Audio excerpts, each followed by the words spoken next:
You can see the different types of attitudes that people have. We didn't let nobody steer us off the path. When you're doing good, you're doing good. Trouble will come, but you gotta fight it off. Keep that loyalty, so you know this guy will always have your back, and he knows with us, we always have his back. So always tell the truth and be honest. If you feel a way, you should tell somebody, because then that way they can help you and they can make the changes that you need. So out of this rise to fame, were there incidents or people that had massive influence, even if it's negative influence?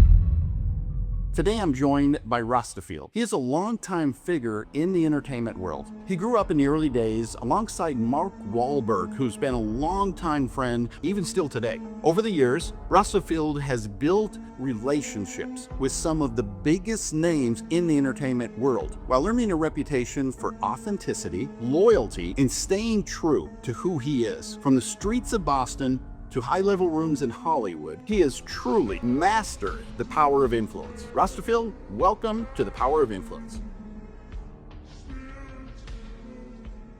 Welcome to the Power of Influence. My name is Jonah Rems. I'm super excited today. I've actually been hanging out for the last 3 days with Mr. Rasta Phil.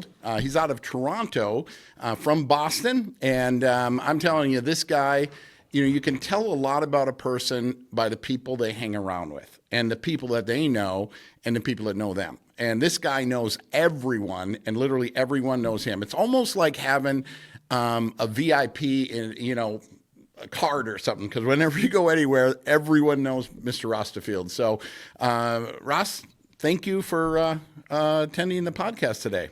Thank you for having me, John. Your book is pretty amazing, because all my life we've been influencing people, so I love the book, The Power of Influence. Yeah, the thing about it is we're always on one side of that influence equation or the other, right? We're either influencing or we're being influenced. And many times there's positive influence and there's negative influence. And so you have had a life of, hanging around with a lot of A-list type people like Mark Wahlberg. You grew up with him. He was like, one of your childhood friends, right? Matter of fact, you were just at his house the other day.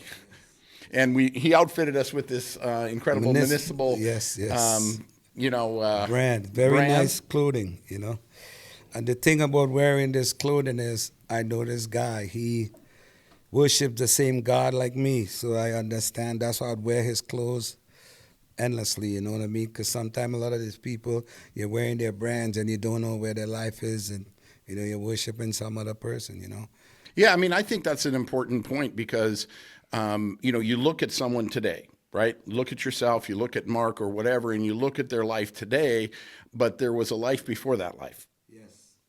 And that's what I'd really like to know a little bit about, is what that life was like before you became Rasta Phil, before, Marky Mark and Mark became who he is. Well, the first thing, when I came to Boston when I was 16 years old. My father was a born American, and I grew up in the neighborhood with all these guys like Mark and Donnie. But the first boy group we had was New Edition. New Edition is the group Ralph Trazvan, Bobby Brown, BBD, Now they got Johnny Gale and all the other guys. Those are the guys I grew up on. And then after that, we did New Kids on the Block, and after that was Marky Mark and the Funky Bunch. And we went on the road, and, he became a musician, but then he also became a great actor, where he carries his name, Mr. Wahlberg. And, my mom always say, if something is working, don't fix it. So he's doing really well in that world, and now he's doing a lot of businesses. And I love that, because it helps people like me, because I'm up in Canada from Boston, so I'm bringing all his brands to Canada all the time and helping make everything grow, what I'm saying to that. Because you think about, again, coming back to the life today versus life then, because this must have almost been surreal. The way this thing unfolded, how did it really start? Where was that first, break, where all of a sudden you guys knew you had something, or it just started to take off? You might have started out just like you were having fun.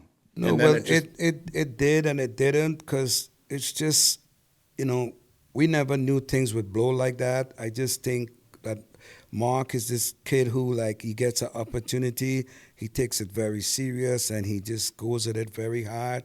So you have to respect that. And guys like me around him, I always supported him. Once he's doing the right thing, I'll support you 100%. Right. You know, because I grew up that way, and my mom always taught us to do the right thing. You know. Observing Mark. He just seems like a really, really down to earth, a really good person, right? Where, the success hasn't gone to his head, and he just seems very, very grounded. And a good example where a lot of people have had massive success. Sometimes that example, which is influence, right, yes, is not good. And I know that you strive for that as well, setting a good example and doing the things that are right. But that's why I think he's successful, because he's doing the right thing, and he came from nothing, and he just works so hard, and he believes in God, and my mom and all my family so proud of him, it's for him doing that, because we always been in the church, and I've always taught them guys, hey, we all equal in the eyes of God. You know how we grew up in Boston, I always unite everyone, and I always think unity is strength, you know what I mean? So once we all united, we was all, having a good time. Where we used to be the new kids, we was like, a great time. It was so good to go see them still doing it after 38 years and stuff like that. Yeah, that was surprising to me, the new kids on the block, that they're 40 years together, the same guys. I mean, that's almost unheard of. Yeah, it's very, very hard to do something like that, because you deal with all the different relationships and, just to staying together, man. It's so strong to see them like that. I was so proud of them just to go there and, bring you and, Matt, who was there with them ever since, believing in them. He was the first guy doing stuff with them in Hawaii, MD, believing in them and giving them the chances.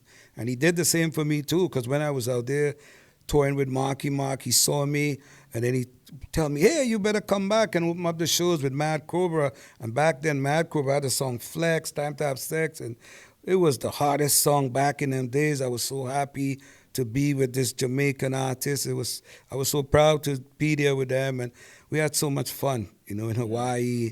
But they believe in the stuff where they didn't take the lava rocks and all kinds of crazy stuff. Yeah.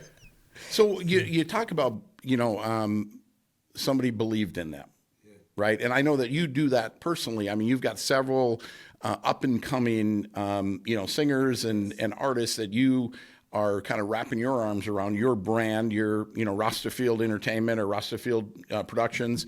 But what was that like back then? I mean, who was it that, first kind of recognized that you guys had something that, No, well, back in the days, it wasn't about who had something. It's just about, hey, let's put something together. Let's try to be involved with the music. Some of these guys, my friend Leo, Kiki, these guys were the one who put Mark's album together with Donnie. They saw the opportunity that he could be the next whatever it is we were just trying to do. And I think the thing why we were successful is because Mark believed and Mark worked hard, and he did everything it took to really do it. So my advice to people is do the best you can. And my mother always say, do it good or don't do it at all. And he believes in that, you know what I mean? He's just doing it good, you know what I'm saying?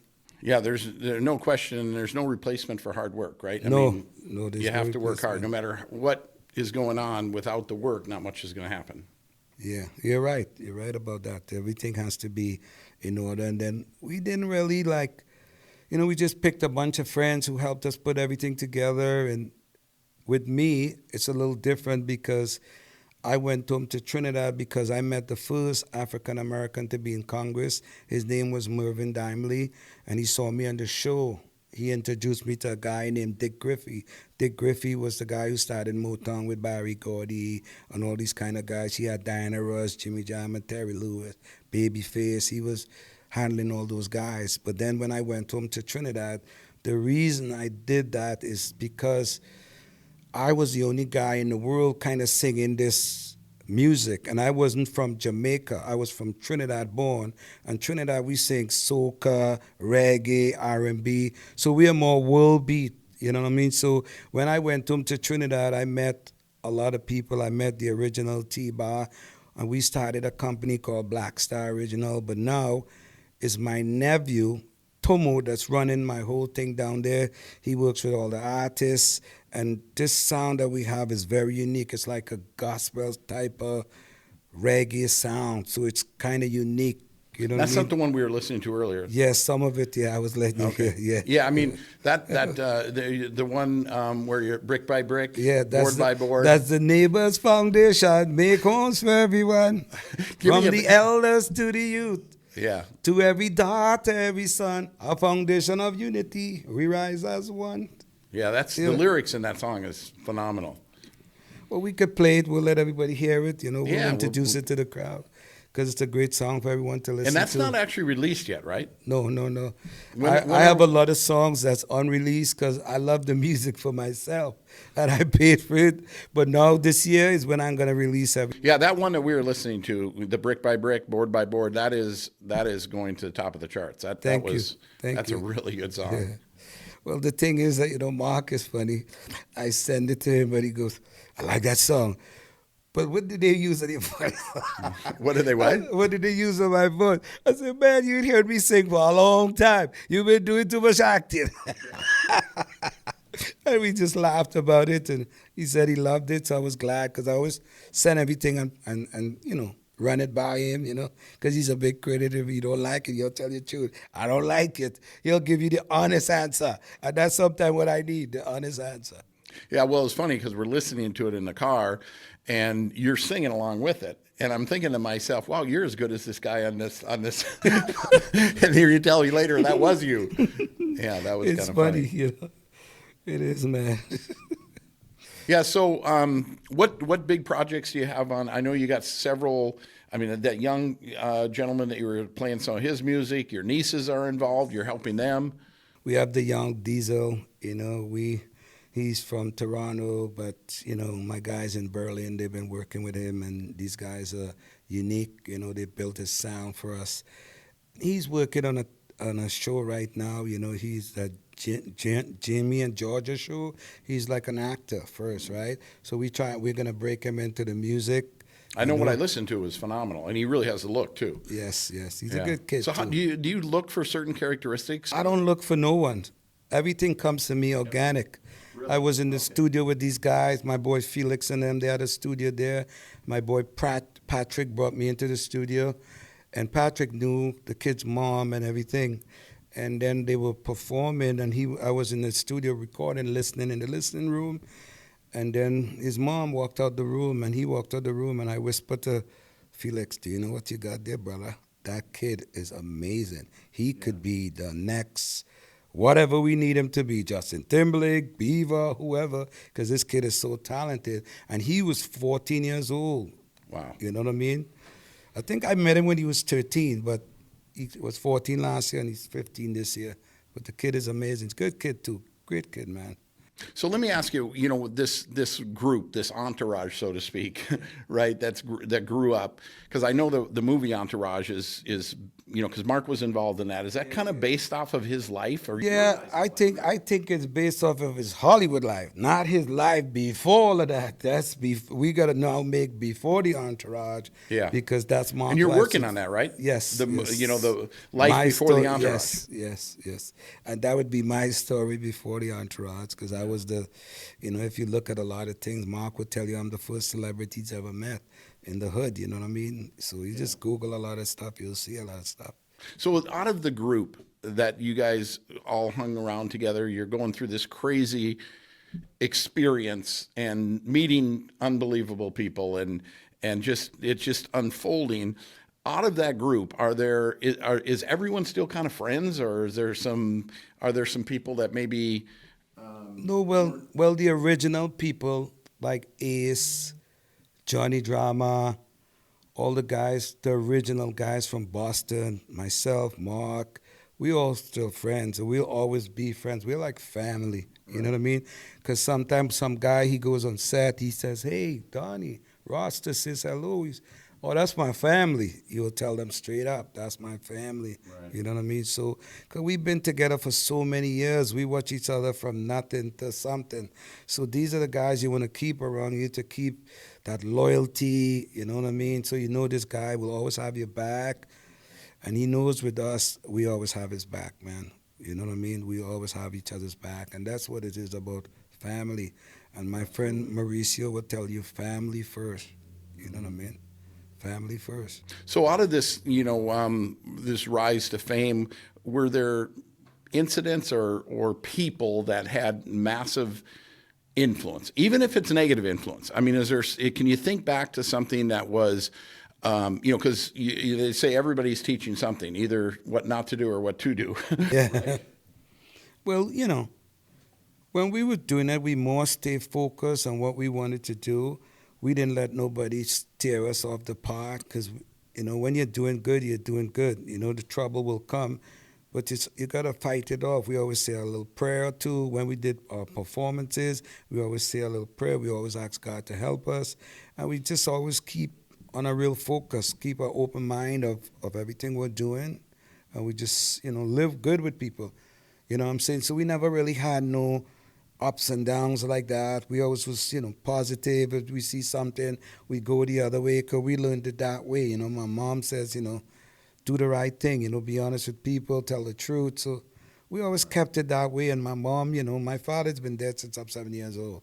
So I listened to my mom the whole way, even when I did lots of stuff. Sometimes I think, no, I should do it, but then it turned out, Mom was right. You better, you understand? Yeah. So it's like, so I she was had lucky. A major influence. I was blessed because I was born in the church. I was always in the church. I was never like joined the church. I was always in the church. You know what I mean? Always, yeah. Yeah. So that's where I got all my influence from, the church. So that's what always taught me to do the right thing. It always taught me we all equal in the eyes of God. Don't care what color he is. We all could die of the same bullet. We could all, you know what I mean? So that's why I'm like that. I'm positive, to the bone because, my mom always taught me that. And I love my Bible, you know what I'm saying? So when I'm down, it's the only book I pick up and read is the Bible. You know what I mean? But now you got this book, The Power of Influence. It's a good one, man. Yeah, well, I appreciate, the endorsement on that and the way you feel. And I know you're even getting in the hands of other people, which is, appreciated as well. But what from a standpoint of you have, some young people listening, maybe wanting to break into this entertainment world, what advice or what lessons have you learned that you would maybe either warn them about or say you need to pay attention to this or you need to do this? Well, one thing I know is the best way to always tell the truth and be honest. If you feel a way, you should tell somebody because then that way they could help you and they could make the changes that you need. And once you are able to tell the truth, it's like if now we was doing some stuff for KMH, we did a golf tournament. And it's kind of like, you got to come and let people know how you're feeling. Tell the truth. Don't be afraid to tell the truth because that's the way you could get help. Yeah. If we don't know what's going on, some people can't read minds and some people who could do it. But it's good to know that you're telling the truth. That way we could help you with a problem. If we don't know what's wrong. So telling the truth and being honest about, yes. Your feelings, like you said, and because a lot of times people don't want to admit they don't know something. Yes. Yes. Right. And just being, hey, I don't understand that, or I don't yeah, get that. It's better. Or, help me better understand Don't that. feel bad about asking a question. You know what I mean? Even if you think it's the stupidest question, it's better to ask. And the Bible says, ask and it shall be given unto you. Yeah. Seek and he shall But find. it also, I think it shows humility, right? Yeah. When you're, versus, because you can see the different types of attitudes that people have. Yeah. And, I think the honest, the person, that is willing to be vulnerable and share a little bit of, what may be going on, yes. That, seek first to understand, then to be understood, right? Yeah. And I think that's all it is. Once people, it's hard for some people are very shy and very scared. I advise you just to be brave and just try your best to always tell the truth so people could help you. You know what I mean? Because no matter who you are, you could be suffering from a lot of things because, the mental health is a really, really deep thing. You know what I mean? And it'd be good to tell people so they could help you. Yeah, and the same way, on the other side, not just telling people, but being observant, when you're dealing with people, because they may have their defenses up, or they may not, they may be afraid to share or to be vulnerable. But that concept that Stephen Covey has: seek first to understand, then to be understood. Yes. And I don't know if I'd ever told you this story or not, but he tells a story about this dad getting into a subway car, and he had these two little kids with him, and these kids are like screaming and running around in there, and the people in the subway car are getting kind of annoyed. Like, I mean, how can you let your kids run crazy here? It was disruptive, right? And so someone finally kind of reached that breaking point, and because the dad was like in a trance, and said, sir, could you get your kids under control? And it kind of like woke him up, and he just, sorry, we just left the hospital. They just lost their mother. And, so you think about when you really understand what's going on, right? Because Hey guys, before we jump back into the episode, which I hope you're enjoying, this podcast is available literally everywhere. Just click the link down below, and don't forget to subscribe. You initially are making a judgment that this guy is oblivious and he's not taking care of his kids. But then when you understand what the actual circumstance is, you go from being annoyed to having that empathy, like, how can I help you? Yes. And I think that's a good way that he spoke up, because some people are ignorant and they'll start to leave me alone. Blah, blah, blah, blah, blah. That was a God guy, you don't know what's going on in someone's life. Yeah. And sometimes just being open to, help. Because if you're observant, I think you can tell if something's off, or if even when, for me anyway, I, meet so many people like you have, and you get to the point where you have that, I don't know if it's a intuition or an instinct, where you kind of know if somebody's full of crap, or, they're sincere. No, but the Bible says, judge no man or you'll be judged. So I don't judge nobody. I just, hope to God that when you see them, you're able to reach them. And, some people, they take it in the wrong way, but then others, most of the people are very nice. When they see you, they're very cool. But then even like some of the celebrities I met, I really didn't meet a celebrity who was like weird with me. They were always good people. Everyone I've met, from since we started doing the first movie to the second movie to the third movie, everyone was always nice. And then you see them like that, and then you're like, wow, that's kind of cool. They're not like a lot of these people think they are, They just don't know them, And sometimes people are on set, and they're in their zone, and then you go up to them, and then they are kind of weird, but they're not really doing anything. They're just trying to be... They're trying to focus. In a certain zone. And sometimes they might have to act angry, and they might practice on you. You know what I mean? You know what I mean? Yeah. But sometimes they don't mean, and when you reach them in another way, you're like, oh my God, that was so nice. You know what I mean? It just was acted.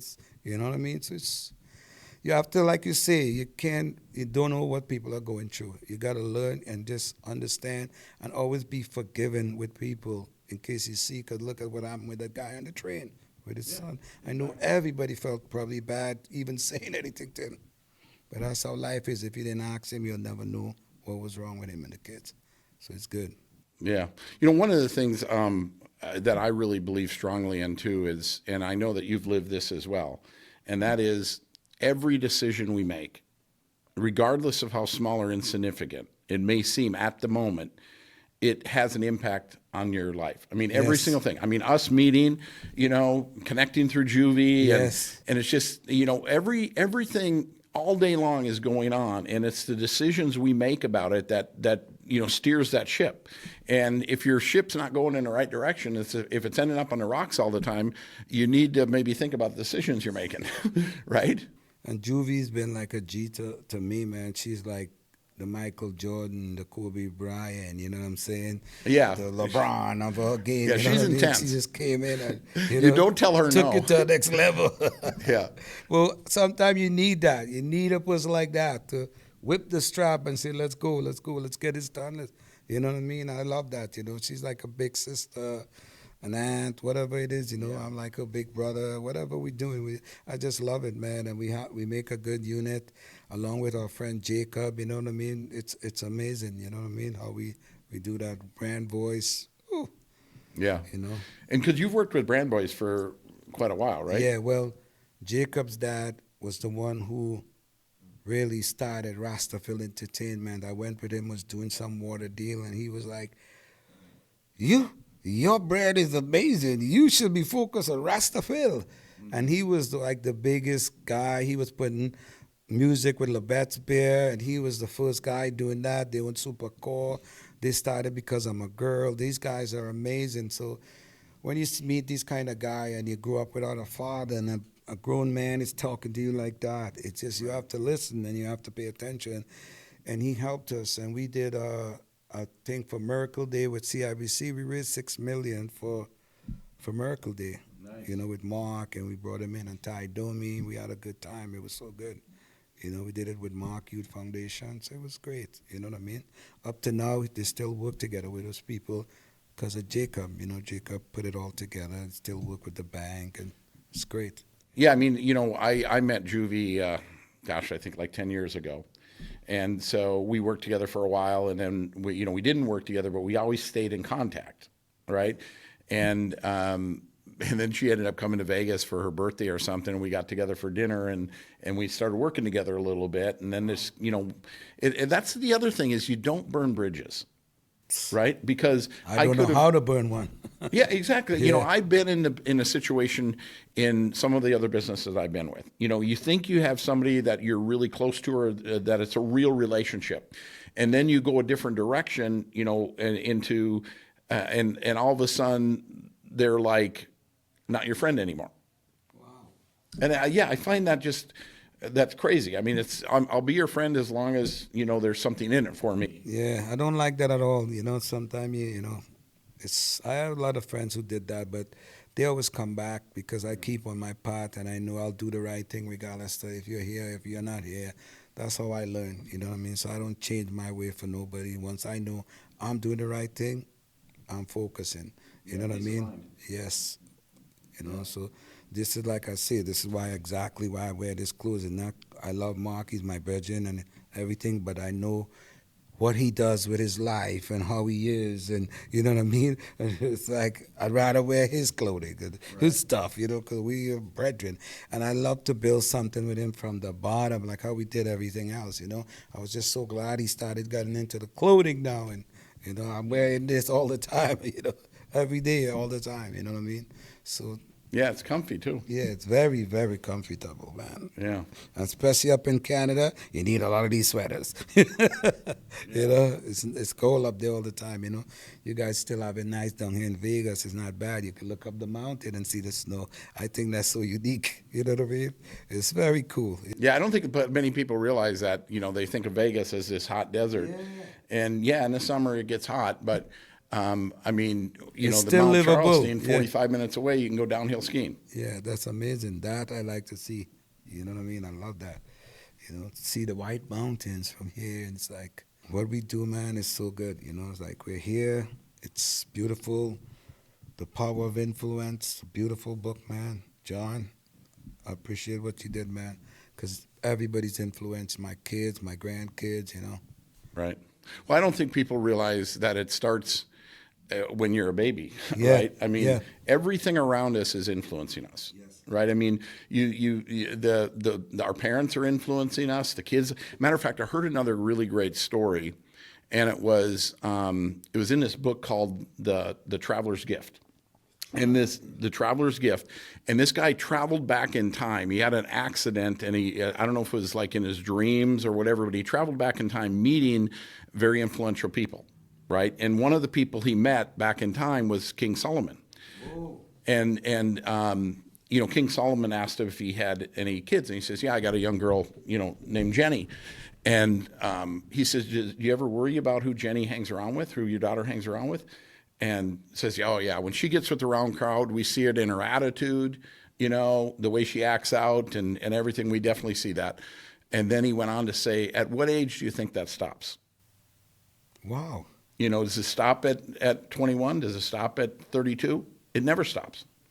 I mean, the people that we hang around with are always influencing us. I mean, that old saying, you hang around with, you know, 5 people that are liars and you're going to be the 6th, yes. Right? I mean, you really do. So, I mean, I love this saying too, that you can't change the people around you, so change the people around you.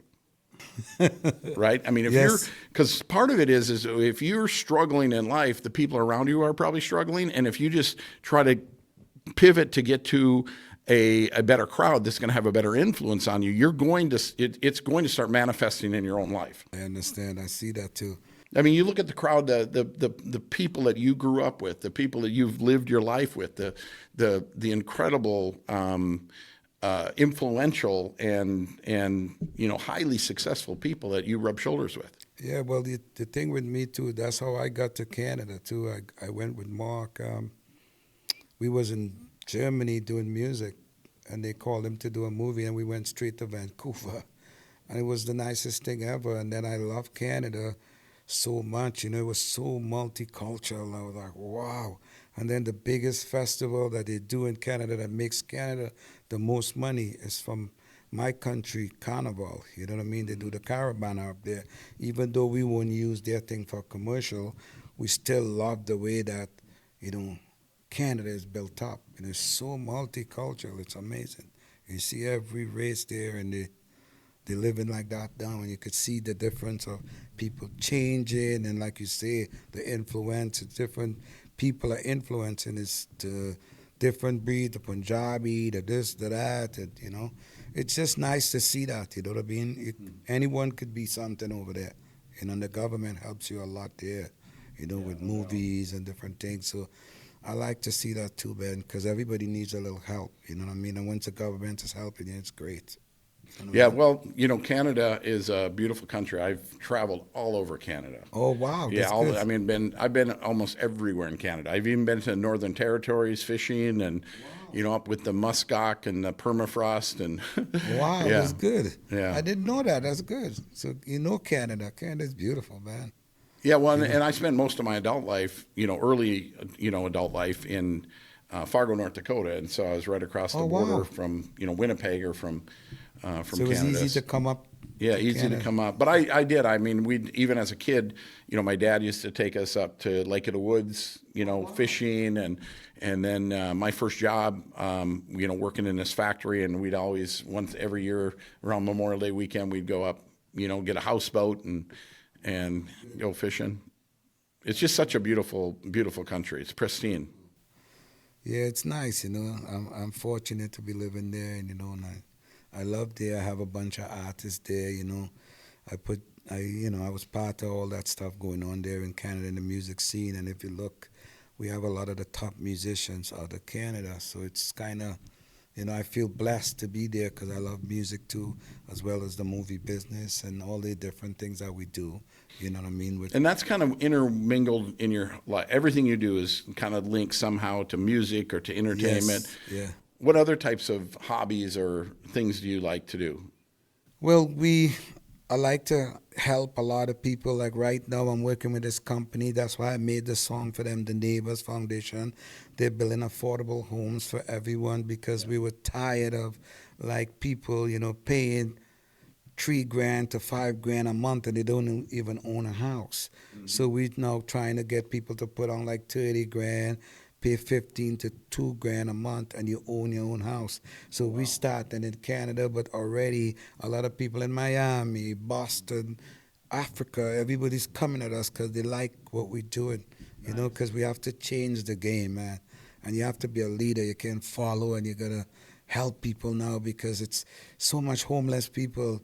It's sad, you know what I mean? Yeah. So that's why I made that song as a way to let people recognize what the neighbors are doing, the Neighborhood Foundation.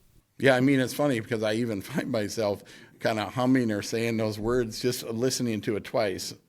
And it's really a great lyrics. Really tells a story. It's sad and it's good. I'll put it on so we could hear the song, and we'll add it to what we got going on so we could share it with the world so they could see what we're talking about. You know what I mean? Yeah, so you're here for another, 4 or 5 days? You're here in Vegas? Yeah, next couple of days, and then I'm going to go to Boston. No, I was going to go to Boston, but now all the stuff that's going on, I might end up in L.A., but I don't know because of all the stuff that's happening. So I might have to go back to Canada because my kids and everybody's back there, my grandkids, and my wife is calling every day. What did you do? What's going on? Every time you leave the house, a lot of things happen. You know what I mean? You'll be surprised how much things happen when you leave. It's crazy, So, I want to get back there too. And then we have a big fight coming up on the 7th, with Ryan Rozicki up in Nova Scotia area, you know what I mean? So I want to go up there. I might go up there and, support him because my girl Charlie Rena married this boxer, Ryan Rozicki, so we inherited him. So that's how we become family. Everything is organic. All of a sudden now I'm with a boxer, helping them doing this, using the contacts, because he's family, that's Charlie's husband, So he's always been my girl, my friend, so she married him, so now we got to help him out to the boxing because all the connections, everything we have, That's how it is, man. So it's good, you know what I mean? So I don't go looking for nothing. Everything comes to me. You know what I mean? And when it's the right thing, I'll do it. If you're doing something honest, I will always help you. If you're doing something dishonest, I don't want no part of it. Because my mom always taught me that. And then sometimes if I'm doing something dishonest, you'll get in trouble because I know the right thing to do, but somehow you're going to get in trouble. So sometimes if people are doing something bad, I just say, don't tell me. Don't even tell me because you'll get in trouble. Yeah, because if I tell you don't, because I'll tell you don't do it. If I tell you don't do it, then you get in trouble. It's not my fault. You know what I mean? Yeah. Because the Bible says if I tell you something, you'll be charged even more because you're an adult. You're not a kid. And you go do it. You'll be beaten with many stripes. So I'll always do the right thing. I'm too old to get in trouble. And it's stupid now. When you're this age, you're like, no. You've been doing the right thing. You've been successful. And people like Mark, it makes you proud to see this kid from the street. But look what he's done. And he has a beautiful family. And, he's doing his thing, man. Yeah, but I think it's also a lot the way he maintains those childhood relationships. Yes. I think that's impressive as well. No, well, we were always good friends. All of us was always there for him, and he knows on the street we were there before all of this happened. So we will never change. You know what I mean? So I'm like a penny. I would never change. I'd always be this way. Yeah, it's like I pick you up at the airport, and we're not too far from the airport, and you're FaceTiming with Mark. Because once I come here, where you going? Here with me. With my brethren. So I went with him and eat. It was so nice to see his daughter. She's taller than me now. Like, whoa, Gracie. You know what I mean? So it's good. It's fun to see them. I didn't get to see the boys yet. I got to make sure I see them before I leave. They're driving cars now. Maybe they'll take me out for a ride. You know what I'm saying? Yeah. Yeah. Yeah, well, I know that, even like we had dinner the other night and just all the photos that you have, and there's a story behind every one of those photos. I mean, we could literally go for hours with the life and the stories that was some lived. Good food. Where was that restaurant? That was Emerald. Emerald. Yeah, remember the Emerald chef? Yeah. He was like the first TV chef. Wow, and so, Louisiana, and it's kind of like Louisiana cuisine, but I love the gumbo. Oh, if it didn't have pork, I would have had some of it, but the pork, I couldn't deal with it. Yeah. But, the fish, the stuff, the cornbread, oh my gosh. Yeah, the cornbread. Cornbread is out of this world. Even the bread pudding. I love bread pudding. They did a lot of, the food is great there. I like it. Yeah, I'm a foodie too. I love good food. Yeah. Well, we're running out of time here, so as we kind of close out, what's your final thoughts you want to leave our listeners with? Well, I want to say, I hope everybody, love the Lord like me, and say your prayers and do the right thing. They say that who God bless, no man curse. I want to send out love to all my family, my friends, Juvie, the loved ones. You know what I mean. My people in Boston, I hope everybody gets through the snow. It's so bad, you know what I mean? I'm praying for everyone, and, they say, love your neighbor as you love yourself, and that's how the neighborhood song comes. The Neighborhood Foundation make homes for everyone. Yeah, that is. From the elders to the youth, to every daughter, every son, a foundation of unity. We rise as one. Oh, yeah, so long we see the struggle on the roadside, family searching for a little peace inside. Hope will rise up like the morning sun, another brighter day for everyone. Brick by brick, board by board, we building a future we can all afford. No man left out, no woman left behind, a little peace in the heart and mind. Lift up your voice and say, loving is the blessing that we bring. Stronger together than alone. Unity in every home. The Neighbors Foundation make affordable homes for everyone. That's beautiful. You know what I mean? Rasta Phil, thank you so much. And the power of influence. Look this man up on Instagram, and he is Rasta a wealth of knowledge and Phil. wisdom. Yeah. Yeah, what was that again? Rasta_Phil on Instagram. Fantastic. With that, we'll say goodbye. Till next time. Hey guys, if you really like this episode and you want to see similar, you're going to love this one right here. Just click the link.